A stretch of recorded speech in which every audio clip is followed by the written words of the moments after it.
بسم اللہ الرحمن الرحیم۔ سونا آیا آیا آیا سونا آیا سونا آیا آیا آیا آیا وادی وادی بستی بستی دیوانوں کا نعرہ نعرہ نعرہ سونا آیا سجے گئے گلیاں بازار سونا آیا سجے گئے گلیاں بازار۔ الحمد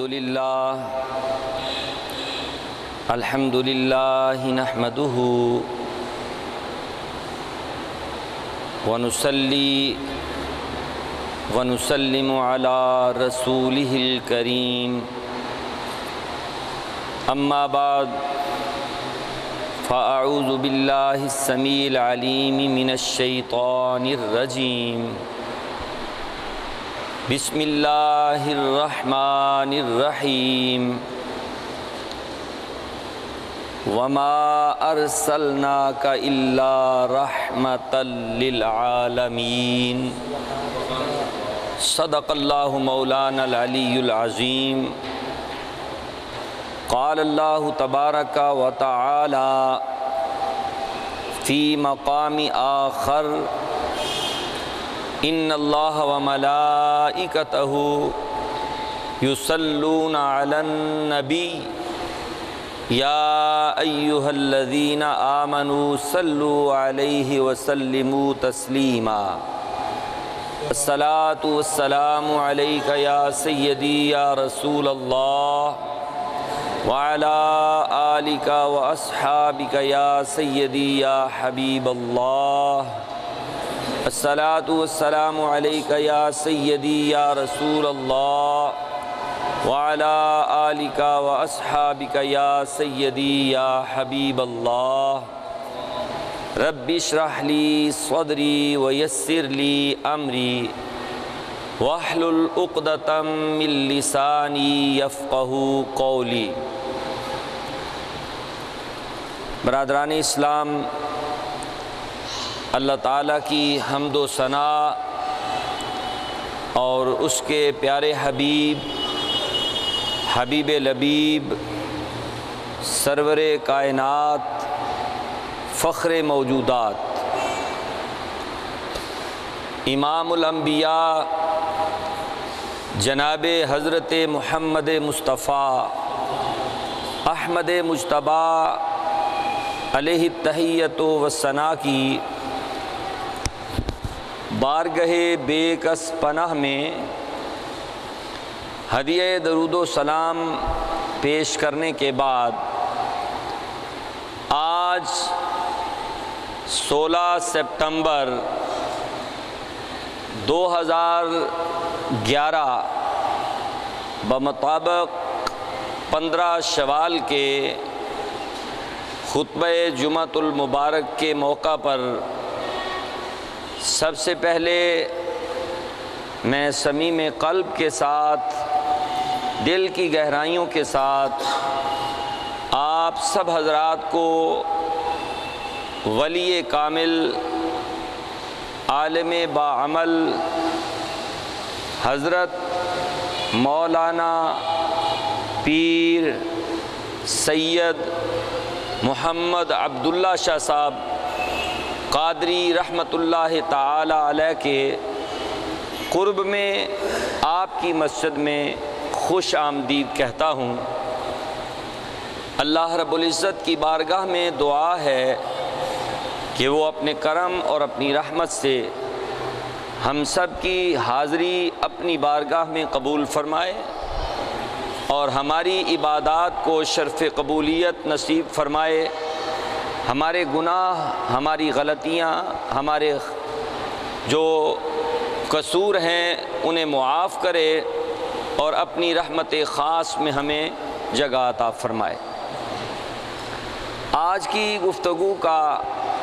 عنوان ظاہر ہے کہ اسلام میں تحمل مزاجی کی اہمیت۔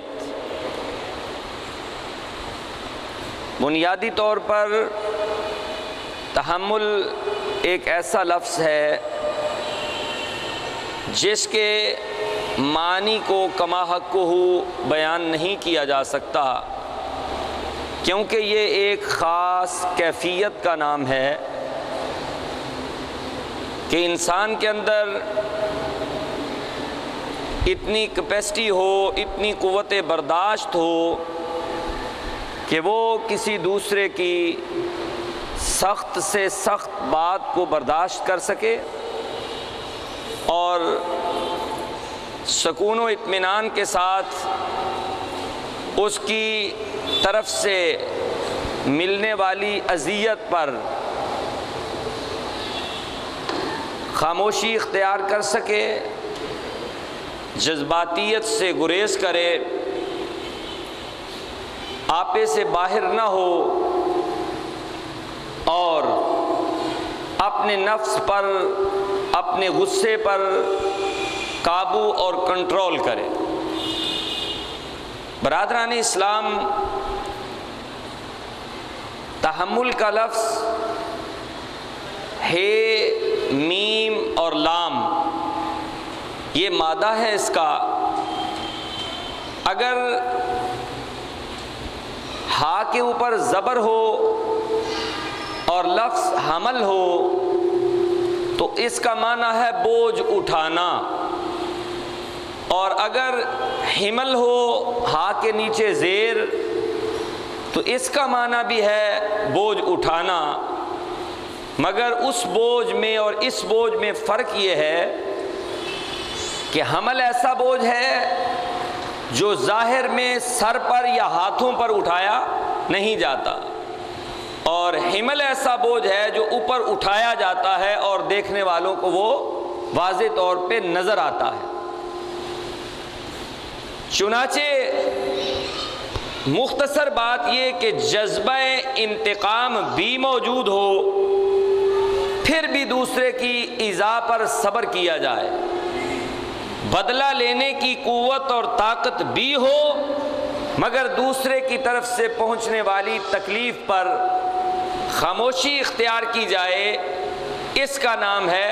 تحمل مزاجی۔ اللہ تعالیٰ نے اپنی مختلف صفات کا اور اسماء الحسنہ کا ذکر قرآن مجید میں فرمایا ہے۔ ان میں سے دو اسماء ہیں علیم اور حلیم۔ یہ دونوں صفات اللہ رب العزت کی ذات میں ہیں کہ وہ علیم بھی ہے اور حلیم بھی۔ بات بہت بڑی ہے کہ ہم جب کسی کو معاف کرتے ہیں تو معاف کرنے کا سبب بعض اوقات یہ ہوتا ہے کہ اس کی ساری غلطی ہمارے سامنے نہیں ہوتی، جو بات اس نے زبان سے کی ہے صرف وہ زبان کی ہوئی بات ہم تک پہنچتی ہے، لیکن اس کے دل کی کیفیت ہم تک نہیں پہنچتی، اور ہمیں علم پورا نہیں ہوتا کہ اس نے ہمیں کیا کیا نقصان پہنچانے کی کوشش کی ہے، کیا تکلیف دینے کی کوشش کی ہے، ہمارے بارے میں کس رائے کا اظہار کیا ہے۔ اس وجہ سے کبھی کبھی ہم اس کی بات کو برداشت کرتے ہوئے حلم اور تحمل کا مظاہرہ کر لیتے ہیں، لیکن اللہ تعالیٰ کی صفت ہے علیم۔ وہ دلوں کے راز جانتا ہے، بندے کے جرم سے پہلے اس کے ارادے کو بھی جانتا ہے کہ اس نے جرم کا ارادہ کیا ہے۔ سارا علم ہونے کے باوجود، مکمل طور پر ساری معلومات رکھنے کے باوجود،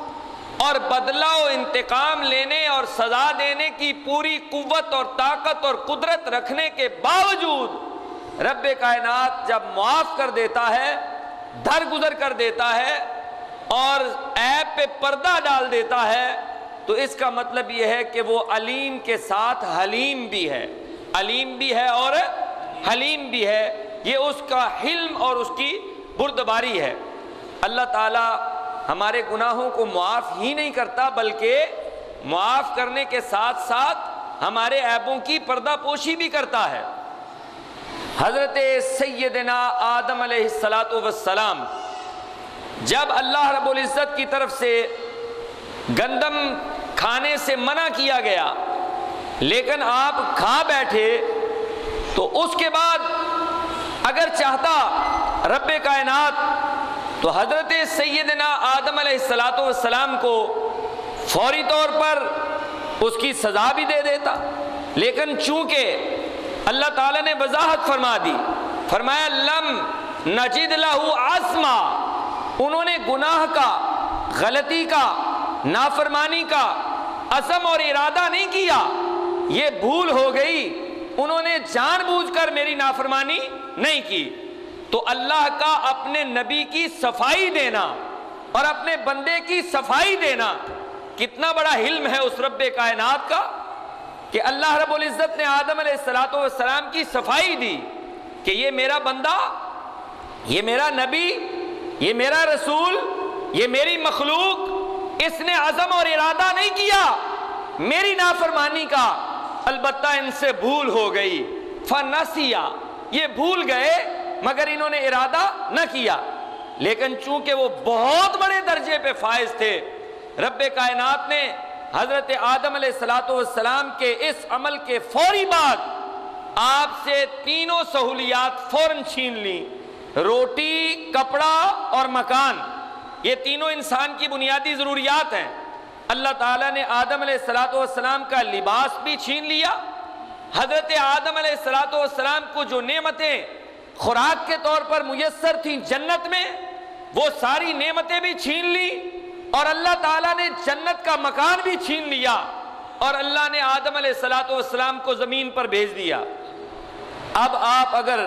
صرف اس بات کی طرف توجہ فرمائیں کہ جب ہم اس کی نافرمانی کرتے ہیں، جب ہم گناہ کرتے ہیں، جب ہم خطا کرتے ہیں، اگر رب کائنات یہ تینوں سزائیں ہمیں دے دے تو ہمارا کیا حال ہو؟ اگر وہ اپنی نعمتوں کے خزانے بند کر دے، ہمارا رزق روک دے، ہم زندہ نہ رہ سکیں، اگر ہمیں دی ہوئی اس دنیا کے اندر رہنے کے لیے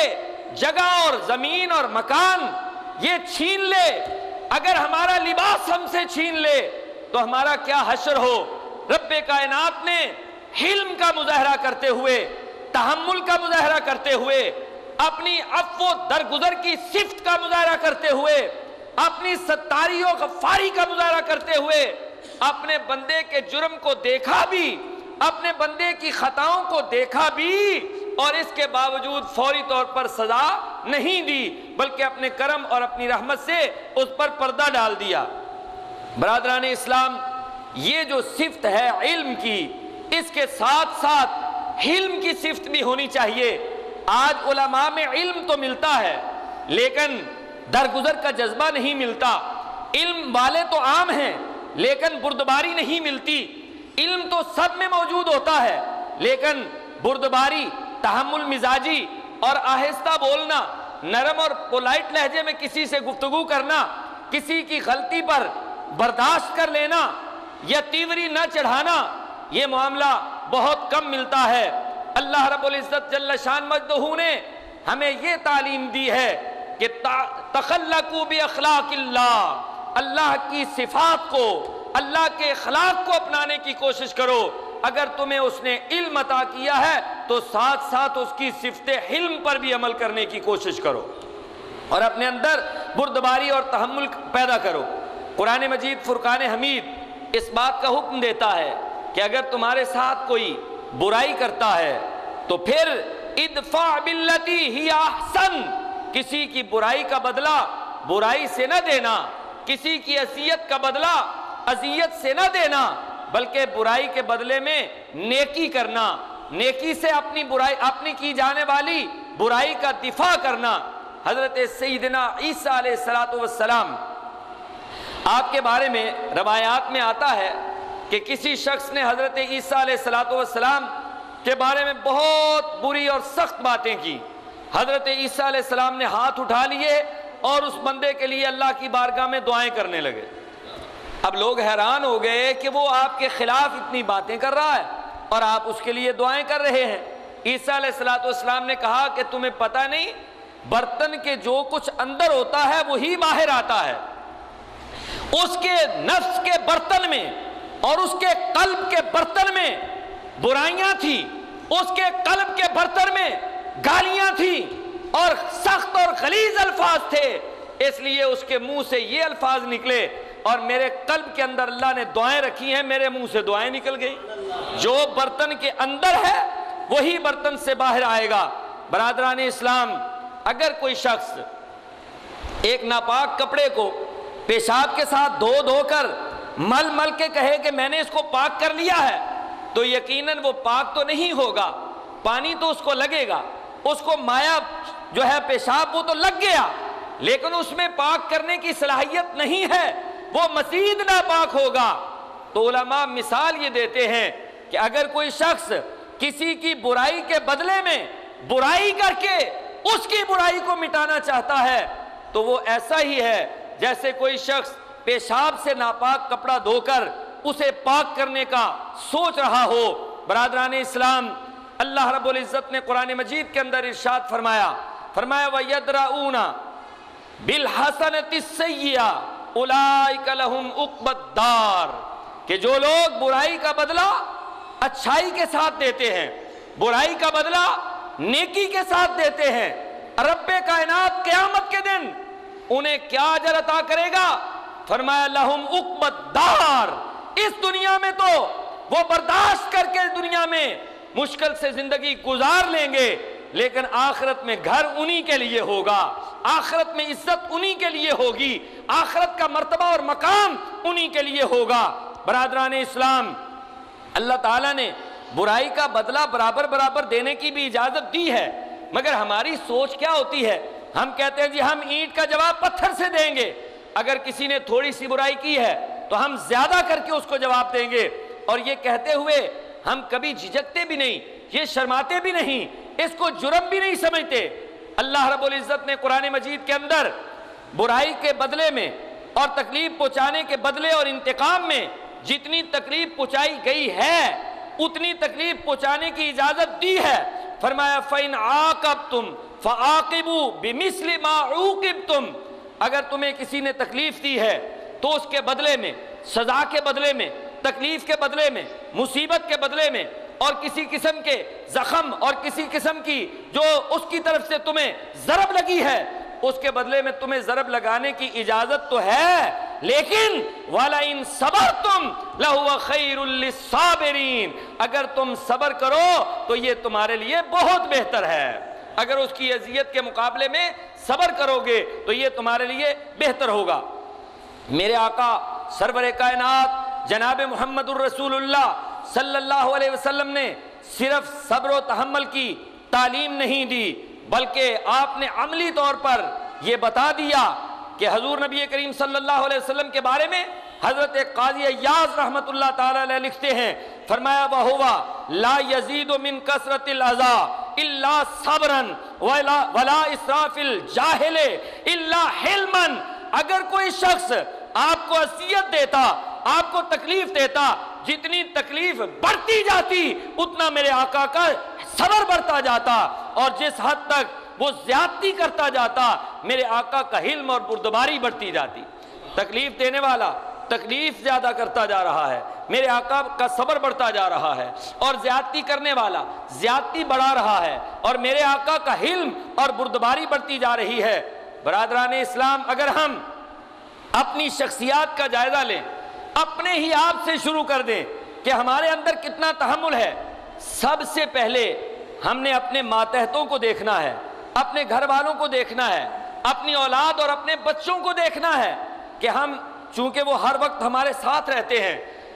ایک دن میں نہ جانے کتنی مرتبہ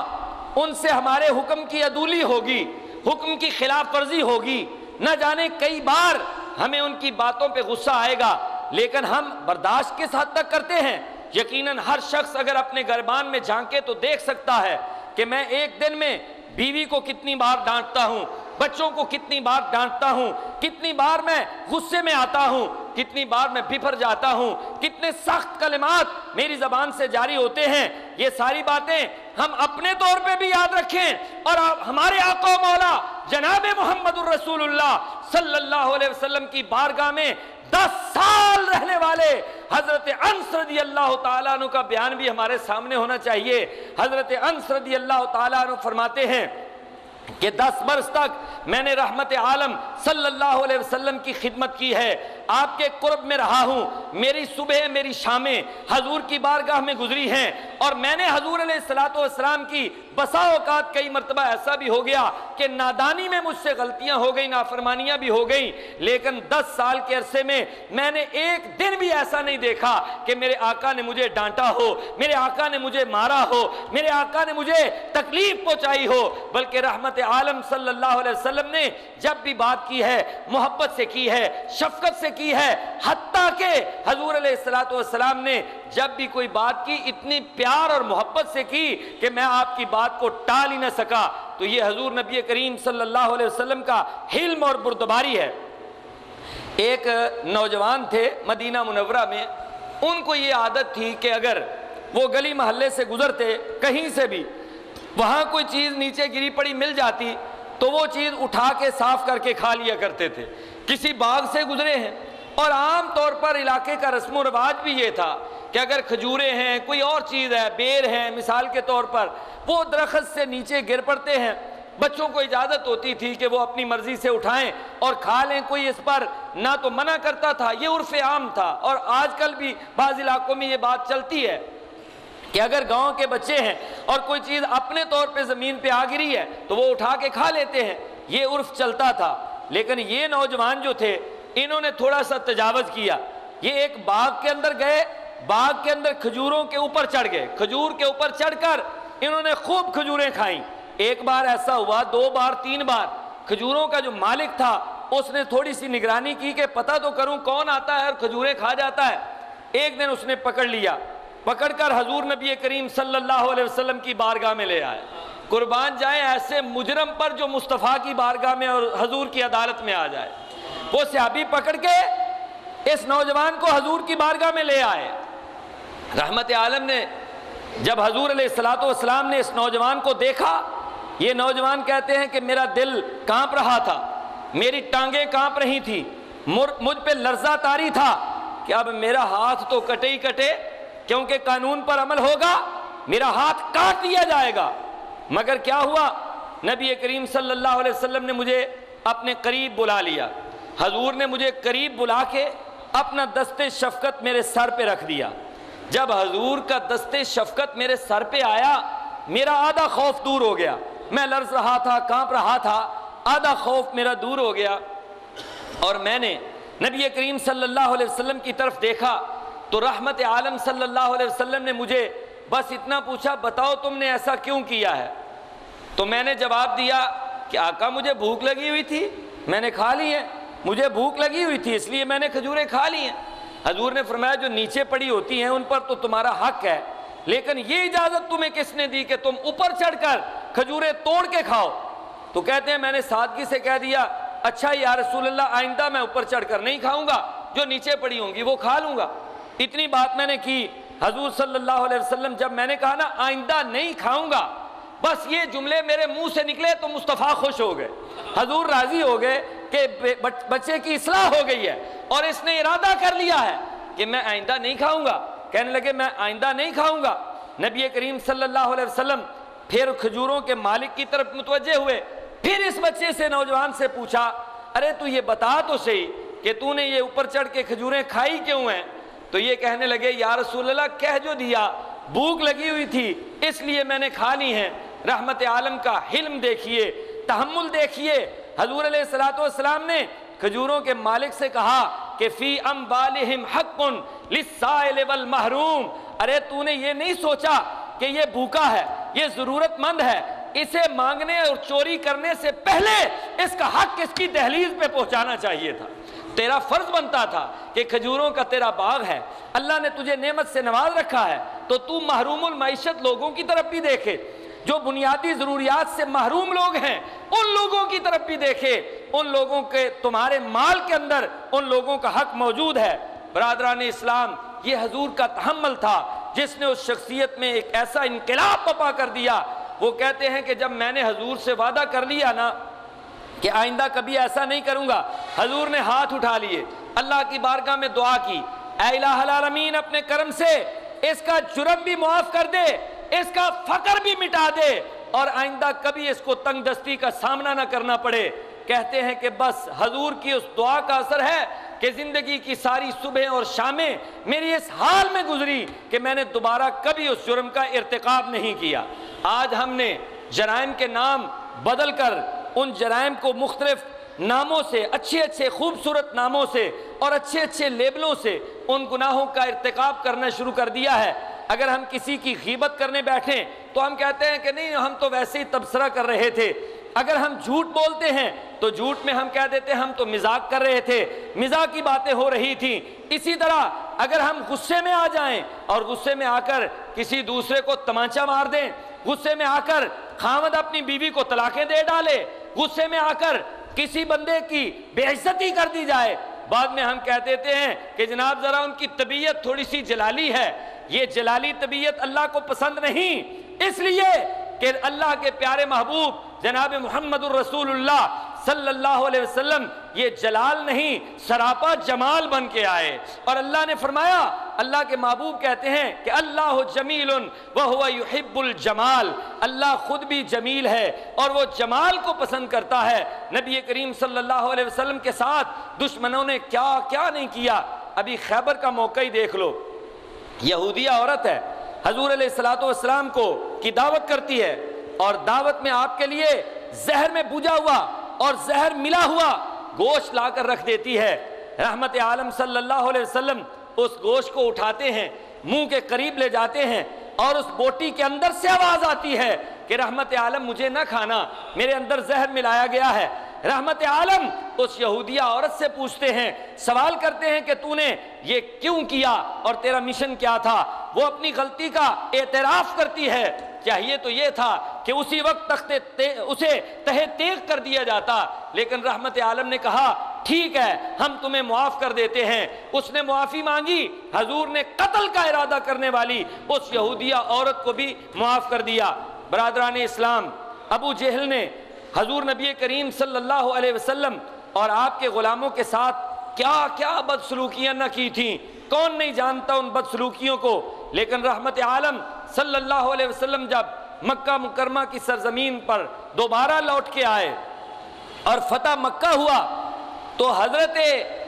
اکرمہ جو ابو جہل کے بیٹے تھے، ابو جہل کے بیٹے نے دوڑ لگا دی، انہوں نے کہا کہ اب یہاں سے نکل جائیں کیونکہ مکہ فتح ہو گیا ہے، محمد مصطفیٰ کی حکومت آ گئی ہے، ہم حضور کے دشمنوں میں سے تھے اور میرے باپ نے حضور علیہ الصلوۃ والسلام کی کئی بار قتل کی سازشیں کی ہیں، لہٰذا اب جذبہ انتقام کے تحت میری گردن مار دی جائے گی، مجھے یہاں سے بھاگ جانا چاہیے۔ لیکن اس کی بیوی ام حکیم جو کہ ایمان لا چکی تھی، مسلمان ہو چکی تھی، نبی کریم کی بارگاہ میں حاضر ہوئی، عرض کرنے لگی یا رسول اللہ پیارے آقا میرا شوہر بھاگ گیا ہے۔ حضور علیہ السلام نے فرمایا جاؤ اسے تلاش کر کے لاؤ۔ وہ بھاگتی جاتی ہیں، دریا کے کنارے، سمندر کے کنارے پہنچتی ہیں، ملاح اسے بتاتے ہیں، کشتیوں والے بتاتے ہیں کہ اکرمہ تو کشتی میں بیٹھ کے بھاگ گیا ہے، کبھی واپس نہیں آئے گا، اسے پتا ہے اگر مکے واپس لوٹ کے آؤں گا تو مجھے قتل کر دیا جائے گا۔ اکرمہ کی بیوی کہتی ہیں ام حکیم ملاحو ایک کشتی مجھے کرائے پہ دے دو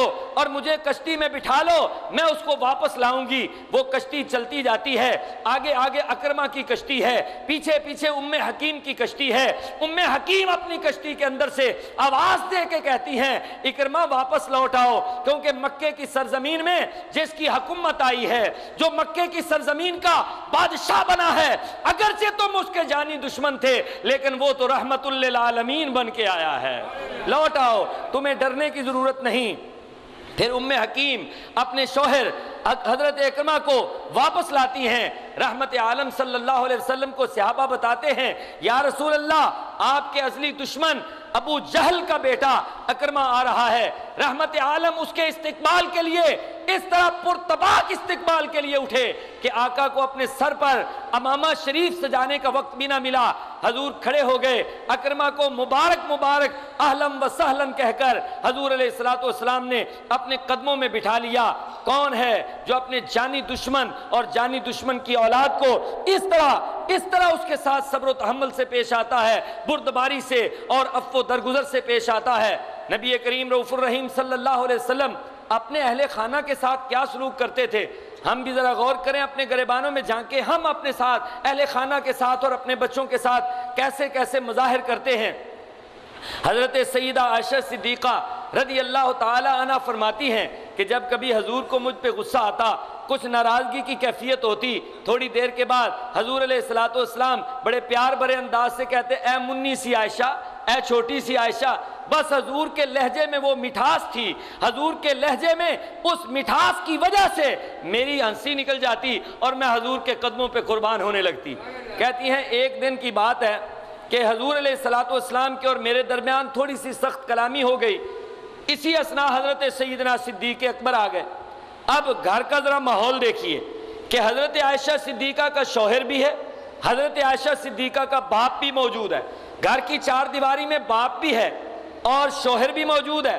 حضور نبی کریم صلی اللہ علیہ وسلم کو اور حضرت عائشہ صدیقہ کو تھوڑا سا تلخی کی حالت میں سیدنا صدیق اکبر نے جب دیکھا تو پوچھا یا رسول اللہ مجھے کچھ لگتا ہے کہ آپ آپس میں ایک دوسرے سے، حضور نبی کریم صلی اللہ علیہ وسلم نے فرمایا ہاں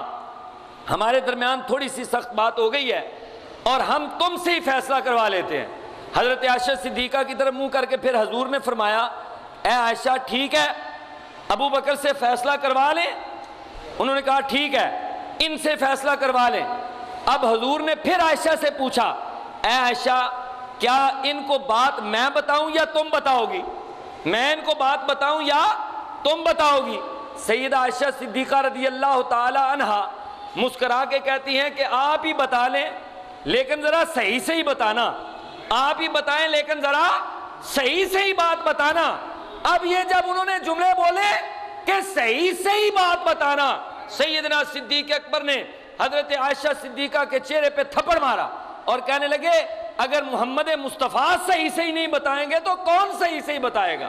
تو حضور کو کہہ رہی ہے، اس میں بے ادبی ہے اور ابو بکر کو حضور کی بے ادبی گوارا نہیں، وہ اپنی بیٹی کے یہ جملے بھی برداشت نہیں کر سکتا جن جملوں کے اندر حضور کی بے ادبی کی بدبو آتی ہو۔ حضرت سیدنا صدیق اکبر رضی اللہ، اگرچہ سیدہ عائشہ صدیقہ نے دانستہ طور پر ایسی کوئی بات نہ کی تھی بلکہ بیویوں کے اندر جو نزاکت ہوتی ہے اس نزاکت کے تحت انہوں نے کہا تھا کہ ذرا صحیح سے ہی بات بتانا۔ سیدنا صدیق اکبر نے جب تھپڑ مارا تو پھر یہ عائشہ صدیقہ اپنے باپ کا تھپڑ کھا کے اپنے شوہر کے پیچھے چھپ گئی، اپنے شوہر کے پیچھے دوڑی اور حضور کے پیچھے آ کے چھپ گئی۔ حضرت سیدنا صدیق اکبر کو حضور علیہ السلام نے ہاتھ کے اشارے سے پیچھے ہٹا دیا اور فرمایا اے ابو بکر میں نے تمہیں اپنے نزاع اور جھگڑے میں فیصلہ کرنے کے لیے کہا تھا، سزا دینے کے لیے نہیں کہا تھا، فیصلہ کرنے کے لیے کہا تھا، تمہیں سزا دینے کی اجازت نہیں ہے۔ سیدنا صدیق اکبر پیچھے ہٹ گئے۔ جب سیدنا صدیق اکبر چلے گئے تو حضور علیہ الصلوۃ والسلام نے سیدہ عائشہ صدیقہ سے اتنا کہا کہ لو دوسرے تھپڑ سے میں نے تمہیں بچایا نا،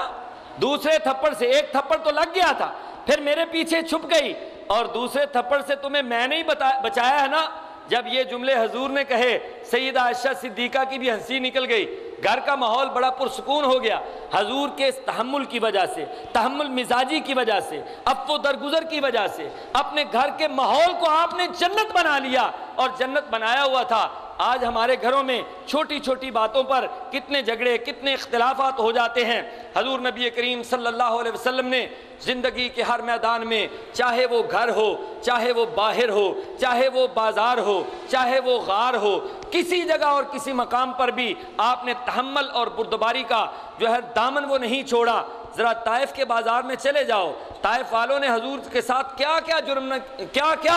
زیادتی نہیں کی تھی۔ حضور کو پتھر مارے گئے، رحمت عالم کی پنڈلیوں سے خون جاری ہو گیا، آپ کی نالین مبارک خون سے تر بتر ہو گئی۔ حضور علیہ السلام تھک گئے، بیٹھنا چاہتے تھے مگر نوجوان بیٹھنے نہیں دیتے تھے۔ رحمت عالم دوڑے دوڑے دوڑے دوڑے وہاں سے نکل آتے ہیں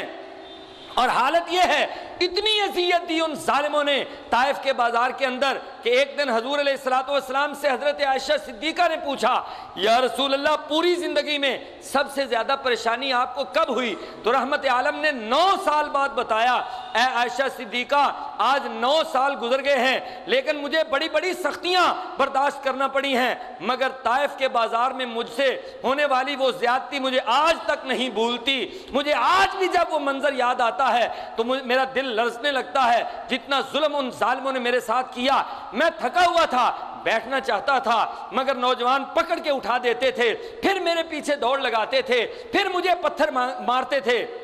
لیکن جب میں طائف کی بستی سے باہر آیا، آگے جبریل امین کھڑے تھے۔ جبریل امین نے کہا، اے آمنہ کے لال، اے والضحیٰ کے چہرے والے محبوب، یہ میرے ساتھ اللہ نے ایک فرشتہ بھیجا ہے۔ حضور نے فرمایا یہ فرشتہ کس کام کے لیے آیا ہے؟ عرض کی یا رسول اللہ، اس فرشتے کی پہاڑوں پر ڈیوٹی ہے، پہاڑوں پر اس کی حکومت ہے اور یہ فرشتہ آپ سے کچھ کہنا چاہتا ہے۔ حضور نے فرشتے سے پوچھا تو کیا کہنا چاہتا ہے؟ فرشتہ عرض کرنے لگا، یا رسول اللہ، طائف والوں نے آپ کے ساتھ جو ظلم و ستم کیا ہے اس ظلم کے بدلے اور انتقام کے لیے میں حاضر ہوا ہوں اور میں آپ سے صرف اتنی اجازت چاہتا ہوں، آپ اپنے اشارہ ابرو سے صرف مجھے اتنی اجازت دے دیں، میں پہاڑوں کو ابھی حکم دوں اور دونوں طرف کے پہاڑ آپس میں ٹکرا جائیں اور یہ سارے کے سارے کچل دیے جائیں اور صفحہ ہستی سے ان کا نام و نشان مٹا دیا جائے۔ رحمت عالم نے جب یہ جملہ سنا ہاتھ اٹھا لیے، کہا یا اللہ ان پر عذاب نہ بھیجنا،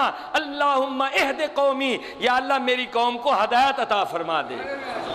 یہ میرے آقا جناب محمد الرسول اللہ صلی اللہ علیہ وسلم کا حلم اور بردباری ہے کہ میدان احد کے اندر جب میرے آقا کے دانت شہید ہوتے ہیں، خون کے فوارے زمین کی طرف جا رہے ہیں، اگر زمین پر خون کا قطرہ گر گیا تو انقلاب آ جائے گا، اللہ رب العزت غضب میں آ جائے گا۔ حضور نبی کریم صلی اللہ علیہ وسلم کو ایک صحابی قریب آ کے کہتے ہیں، یا رسول اللہ آپ بد دعا کیوں نہیں کرتے؟ ان کے لیے بد دعا کریں، اللہ ان کا خاتمہ کر دے، تباہی کر دے، بربادی کر دے۔ میرے آقا کو بات پسند نہ آئی، کہنے لگے اللہ نے مجھے بد دعائیں کرنے کے لیے نہیں، مجھے تو دعائیں کرنے کے لیے پیدا کیا ہے، میں ان کے لیے بد دعا نہیں کروں گا۔ پھر حضور نے ہاتھ اٹھائے، جملہ یہی تھا، اللہم اہد قومی، اے اللہ میری قوم کو ہدایت عطا فرما، کیونکہ یہ مجھے جانتے نہیں، مجھے پہچانتے نہیں۔ برادران اسلام، میرے آقا و مولا سرور کائنات جناب محمد الرسول اللہ صلی اللہ علیہ وسلم نے گھر کی 4 دیواری کے اندر بھی تحمل مزاجی کا مظاہرہ کیا،